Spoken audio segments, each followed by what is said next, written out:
Rodríguez. Nuestro tema esta mañana en nuestro espacio de opiniones es la reforma tributaria, el planteamiento que hace el Ejecutivo a reformas que puedan generarle más ingresos al gobierno para enfrentar los gastos que tendrá que hacer en el año 2010. También son compromisos que se han firmado con entidades internacionales que no le prestarían dinero más a nuestro país para completar el presupuesto de desarrollo, de inversión social, si no se hacen cambios precisamente en la parte fiscal.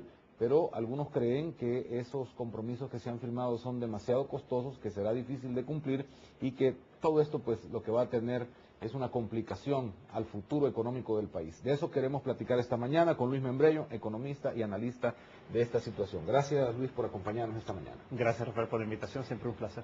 ¿En qué momento está esto de las reformas?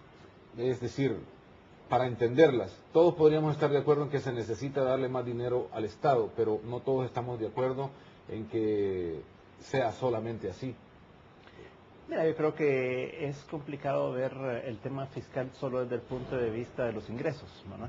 Yo creo que los ingresos son una parte importante, necesaria, y que debe ser analizado en su contexto, pero también hay que ver toda la parte de los gastos y la parte del financiamiento.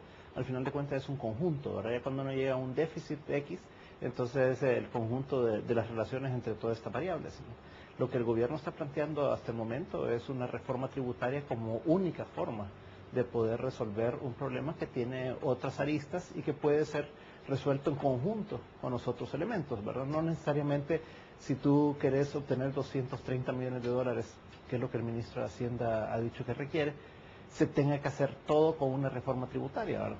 Puede ser que una parte sea con algunos de los elementos de la reforma tributaria que se ha planteado, otra parte sea con focalización de subsidios, que ya se ha hablado muchísimo al respecto, otra una parte de reducción de gastos también, que siempre hay espacio en el gobierno para poder hacerlo, y el resto yo creo que se puede terminar de completar con el financiamiento que ya el gobierno tiene. Entonces yo creo que sí hay una combinación diferente de elementos, ¿verdad?, para poder afectar menos a la población, afectar menos la recuperación económica de mediano plazo de la economía, y por el otro lado, pues el poder tener un país más sólido en ese sentido. Además, el ministro ya ha mencionado anteriormente que vendrá otra reforma tributaria después, y yo creo que eso es en lo que deberíamos de enfocarnos, ¿verdad? Exactamente. En la campaña electoral el presidente Funes ofrecía un pacto fiscal, esa era como la gran oferta.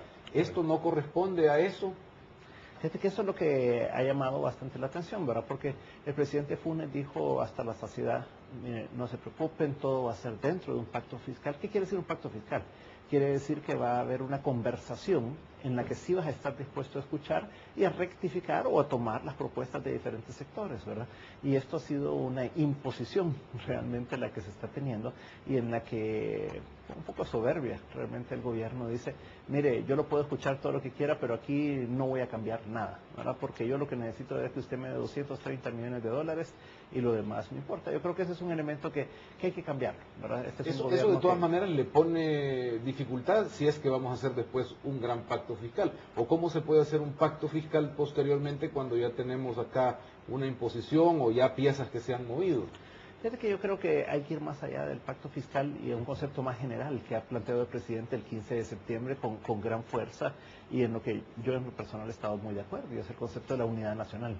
Si uno pretende una unidad nacional, uno lo que tiene que hacer es tratar de lograr que los diferentes sectores nos pongamos de acuerdo en algo mínimo, ahora en algo básico, para poder ver juntos para adelante. Pero si tú introducís el ruido que introduce una reforma tributaria que es metida de esta manera, bueno, pues yo creo que lo que estás comprometiendo es justamente tu gran objetivo de unidad nacional. Bueno, entonces yo creo que ahí es a donde el presidente, después de haber dicho, miren, solo vamos a tomar medidas que vayan contra la evasión, la elusión y el contrabando, sale con una reforma tributaria que va mucho más allá de eso, y que entonces ya va con impuestos al consumo nuevos, ¿verdad?, que va con otra serie de impuestos nuevos a los ahorros, por ejemplo, que va a tratar de desincentivar la inversión, también reduciendo incentivos y cargando más de impuestos a las inversiones. Entonces yo creo que el problema es que esto te compromete a largo plazo, ¿verdad? La mejor forma de recaudar más impuestos, y lo hemos probado en la historia muy reciente, en los últimos 2-3 años en el país,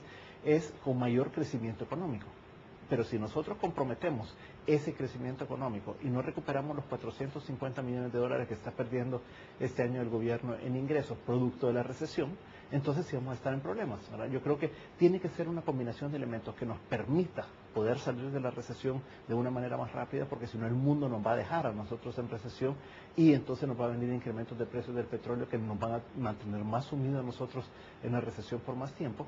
Y por el otro lado, si se da en estas circunstancias, lo que va a haber más incrementos de precios, o incrementos de precios que no ha estado habiendo realmente en los últimos tiempos, dado la contracción económica, y eso te va a afectar toda la actividad y te va a afectar a las personas de más escasos recursos, que es justamente a las personas que quieres proteger en una situación de este tipo. La empresa privada había dicho, estamos de acuerdo en que se inicie un proceso para llegar a un gran pacto fiscal, y lo que pedía era primero medidas contra la evasión, la elusión, el contrabando.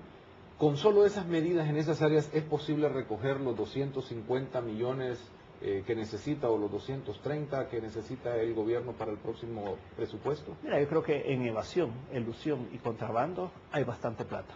Podemos diferir ahí en las cifras, pero yo te podría decir que una reforma bastante bien pensada te podría dar entre 50 y 100 millones de dólares sin afectar a gran parte de la población. Ya cuando tú quieres llegar a 230, 250 millones, donde sí afectas a gran parte de la población. Bueno, entonces, yo creería que el enfoque debería estar, primero, hay 450 millones que no se están recibiendo ahorita por la crisis.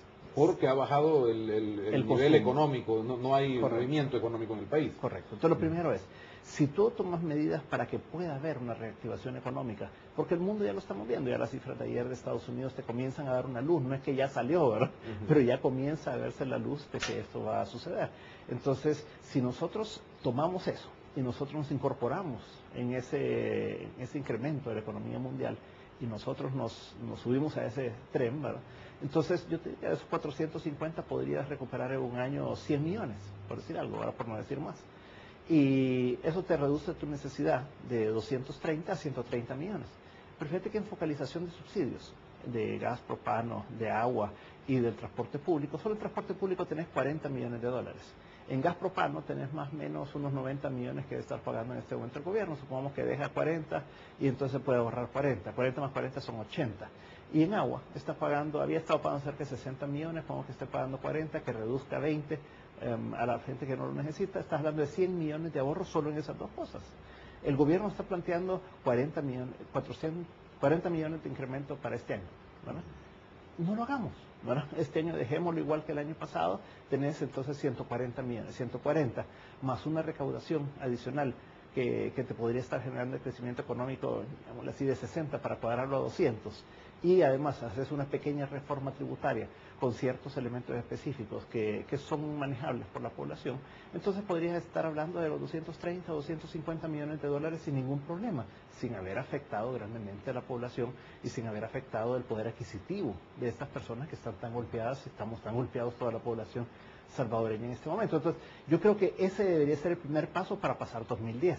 Eso no quiere decir que no tengamos que hacer un pacto fiscal en el 2010, para que en el 2011 podamos hacer una reforma fiscal, ¿verdad? Va más allá de solo la reforma de impuestos, ¿verdad? Para poder hacer una reestructuración del Estado. Ahora, ahí debería entrar la visión de eficiencia y tamaño de la burocracia. Uno revisa las cifras y del 2001 al 2010 todos los presupuestos han venido creciendo sin que nadie haya dicho nada. Son más de 1.400 millones que están acumulados en ese crecimiento y uno no sabe si esas instituciones son las que necesitamos para administrar bien este país. Debería venir también por ese lado un recorte del Estado, de sus instituciones y demás empleos, de sobresueldos que tienen ahí, etcétera. Por eso te digo, yo creo, Rafa, que no podés ver solamente un lado de la moneda, ¿verdad? Tenés que ver los dos lados, y son los ingresos y los gastos, ¿verdad? Por eso uno cuando habla de una reforma fiscal, incluye una reforma tributaria, pero también incluye una reforma en la parte de gastos, ¿verdad? Porque siempre hay bastante margen para ser más eficientes, se necesita una transformación del Estado también, una eficientización en la regulación del Estado también, y entonces yo creo que hay una serie de cosas, pero eso no lo puedes hacer en 15 días, y ese es el punto de fondo, y es que no puedes decir ahora, mire, yo presenté la reforma tributaria ahorita y la quiero aprobada en 15, en 30 días,